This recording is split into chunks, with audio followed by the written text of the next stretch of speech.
Ladies and gentlemen, before I start the video, I want to remind everybody, Content Creator Program is still going on. It's almost halfway through the season, guys. If you haven't hit that support button, which is absolutely free, get in now and get yourself some codes. We have 2,000 Essence Stones on the way, plus a lot more to help you guys out to get your favorite characters, and it is absolutely free, guys. It is linked to every single chat and every single video, so click that support button, guys, and get yourself into the program. We got some big news from the brand new developer note, guys. This is massive. You know how I've been saying the game is never going to change, the game is always going to be the game? Well, I might have been a little bit wrong, and I may have spoken too soon. Year and a half too soon. This is actually pretty insane news. So developer note just came in with a new combat system attribute, Infusion and Overload. What? So I'm not sure whether this is a cry for help to make the game a bit more, intuitive, a bit more, a little different, make it more exciting again. But the devs have gone ahead. And made a change, and we're going to talk a little bit about this change and how it's going to impact the game. It is very early into development, but it is looking like solo leveling is going to change, maybe for the better, maybe for the worse. We'll have to discuss this, and I would love for you guys to please remember to like, subscribe, and leave your comments below how you feel about this big change and what you think it's going to bring to the game, and if it makes it a more exciting or if it's kind of sounding a little troublesome. All right, so let's go over it. Developer notes. This is the Solo Leveling Arise team. Dear Hunters, today we are excited to share the thrilling news that we're preparing a new combat system that will bring significant changes to Solo Leveling Arise. Please note the name of the items, packages, events, content scheduled to be added in the future may be subject to change. Now, the word significant is where it got me, because when I saw this earlier today before, I got a chance to make this video, I was like, man, what are they doing? And do they realize people are getting bored? And it's quite honestly, people are getting bored. People who have been playing this game for quite some time are now at their wits' end in terms of going in, doing dailies, shutting the game off, and just waiting for the next patch to see what character comes out or brand new content comes out, right? So this is a very good sign in my opinion. Some people think it's bad. I think it's fantastic that they're taking it seriously and that they're making changes. Now, what are those changes though? That's the question everyone's going to be asking. So let's go ahead and read into it. First, we understand that hunters reading this developer note might be wondering why such a sudden change is necessary. Yeah, it's a great question. I think I answered it, kind of, to be honest with you. So you also may be curious why such an important update was not included in the second half roadmap. We want to address this honestly and ask for your understanding. The system represents a core change that fundamentally alters the foundation of the game. What? Like, that is huge. To just even say that statement right there is very daunting to a lot of players. Because of its significance, we felt it would be more appropriate to explain it to you once a concrete blueprint had been drawn internally, rather than sharing it prematurely with such a vague note that it was in preparation. And now, since the system's outline has finally taken shape, we're excited to bring you the news quickly. Don't make it too quick. We kind of want to know what's going on, right? So let's hope they explain this well. The greatest value the Solo Leveling Arise team has consistently pursued is maximizing the fun of combat through diverse action. This has been emphasized multiple times in previous developer notes as our guiding principle. And yeah, this is quite honestly something they've been saying for a while, and they haven't yet to be able to accomplish it. What I mean by that is there's always a meta. So people always end up using the same characters or the same teams, and nothing really changes. So that diversity that they want to bring to the game has never taken fold or forefront of the game, and making people understand that, hey, this has always been something that either they've not been able to accomplish or they've lied about. So this is interesting that they're going back to this quote, because they have said this in numerous occasions and numerous times. We consider it extremely important that every hunter you've nurtured with care has the opportunity to showcase unique action and wide range of possibilities.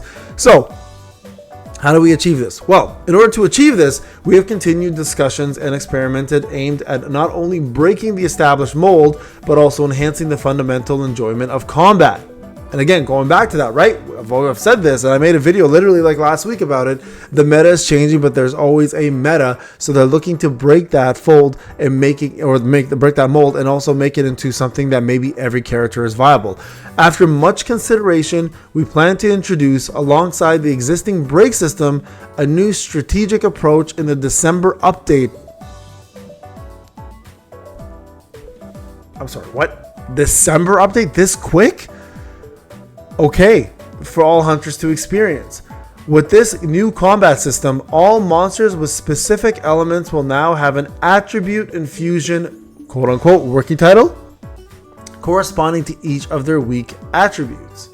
Hunters will be able to attack enemies with attribute skills to accumulate this gauge, and once the gauge reaches its threshold, attribute overload, again it's a working title, will be triggered. Alright, okay, so we're still talking about using weak attribute elements. Okay, so that's still there.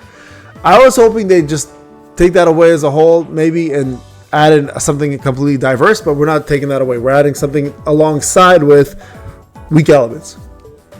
Fair enough. Alright, that stays. Okay, attribute overload is a new mechanic distinct from the existing break system. It is a special state that allows hunters to deal even greater damage for a limited time. Our team expects that the system will significantly expand the strategic choices available to hunters. All hunters can contribute to attribute infusion with their respective skills, but the efficiency will vary depending on each hunter's position and skill characteristics. Interesting. Okay, so now classes are going to matter a lot more than just breaker, DPS, and support. So I wonder how much this will change and how much if a new skill will be added to for this, or if existing skills will add this efficiency. That's going to be very interesting to see. Now, hunters can select different strategies depending on the type of enemy. Previously, it was common to build a team composition around breakers when facing enemies with a break gauge. Now, when facing enemies without a break gauge, building a team around attribute overload will become another core strategy. Guild boss. Yep, coming around guild boss. And technically, I guess POD, right? To some extent. Through the combination of break and attribute overload, we hope hunters will experience deeper and more engaging combat. Additionally, our team is considering various support mechanisms to back this major change. However, this mechanism will be introduced only after we determine the new combat system has been fully established, with prior explanations provided to hunters in advance. I don't know how you're saying December then, guys. Sounds like a very daunting task. We ask hunters to look forward to this change. We'll provide a fresh and exciting combat experience. The upcoming developer livestream will take place early December instead of November to coincide with the various changes. During the December developer live, we'll introduce an SLC 2026 seasonal event and a variety of other updates to keep hunters informed and engaged. So that's obviously for Christopher Reed time release as well as Christmas. And then of course we have a code, guys, which is great. We got to get ourselves a 1.5 year lucky chest, rune fragment, lower mana crystals, and 1 million gold. So make sure you use this 11 dev note 11 code soon. Guys, this is fairly big news. I'm not going to lie. I'm actually surprised at the change, but also it's not, to me, it's depending on how they handle it, it's not significant enough. What I was hoping to see, and this is my own take on this, is I talked about a long time ago, a new elemental attribute being introduced, like for example, putting units of the same guild and giving them a bonus element, or giving them a bonus stat, or dual elements, or even brand new elements. I thought something like that would make a big change. This is interesting. It looks like it's going to affect mostly units or enemies that don't have a break gauge, but also if you do bring a breaker, it looks like it will still affect enemies with a break gauge, as long as you break that gauge first, and then the attributes will probably go in there. I'm very surprised that this is being announced so early, and that they're saying that we should see it in December. If it is going to be in December, guys, testing is going to happen. We're going to do all of that jazz, but I'm expecting a lot of bugs. But anyways, let me know, guys, in the comment section what you guys think of all this. It's pretty crazy news, to be honest with you. I'm excited for it. Also very nervous to see where the direction of the game goes. But hey, shout out to the devs for putting effort to making something brand new and something that nobody would have expected at this point, because hell, it just kind of came out of nowhere. All right, guys, thank you so much for watching. I'll see you guys in the next video. Take care.